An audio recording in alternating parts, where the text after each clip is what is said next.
आता काल 2-3 दिवसापासून त्यांना गोल टोपी दाढीवाले भेटायला रेग्युलर जात आहेत म्हणून नितेश राणेवर टीका करणारच।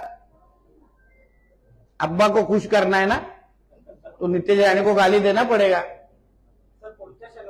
म्हणून मला शिव्या देण्याचा खरा अर्थ जेव्हा अब्बू आझमी जाऊन बसतो, जेव्हा एमआयएम वाले जाऊन बसतात, ते सगळे दाढी पुरवण्यावर त्यांना जाऊन भेटले तर नितेश राणेला शिव्या मिळणारच।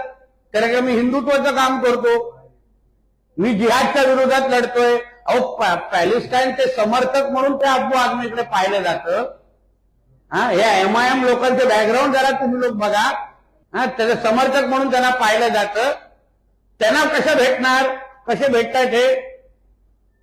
म्हणून जे हिंदुत्वाचं काम करणारे कार्यकर्ते म्हणून आम्हाला ओळखलं जातं ना, म्हणून त्या मुल्ला मौलवींना खुश करण्यासाठी बरोबर माझ्यावर टीका करणारच, त्याच्यात काय आश्चर्य आहे?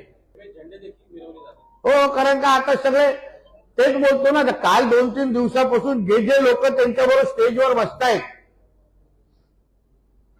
ते सगळे हिंदू द्वेषी आहेत।